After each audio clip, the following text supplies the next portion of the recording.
নমস্কার বন্ধুরা, মিঠুর কুকিং চ্যানেলে আপনাদেরকে স্বাগত। আজকে একটা মিষ্টি রেসিপি নিয়ে চলে এসেছি, একটা পায়েসের রেসিপি। চলুন দেখে নিই আমি কিভাবে করেছি। 2 প্যাকেট দুধ, মানে 1 কেজি লিকুইড দুধ ভালো করে ফুটিয়ে জাল দিয়ে নিয়েছি। কিছুটা দুধ কিন্তু আমি তুলে রেখে দিয়েছি বাটিতে। এরপরে জেকের এক বড় সাবু 200 নিয়ে ভালো করে ধুয়ে ভিজিয়ে রেখে দিয়েছিলাম। এরপরে একটা থেতো করার জন্য একটা ছোট হামানদিস্তার মধ্যে কিছুটা কাজু, তারপরে কিছুটা আমন্ড আর পেস্তা নিয়ে ভালো করে থেতো করে নিয়ে দুধের মধ্যে দিয়ে দিয়েছি।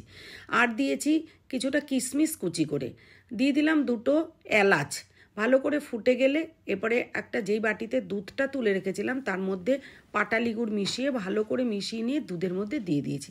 দিয়ে ভালো করে মিশিয়ে এরপরে অল্প একটু লবণ দিয়ে দিয়েছি 2 চিমটি মতো, আর কনডেন্স মিল্ক দিয়ে দিলাম বড় বড় চামচে 2 চামচ।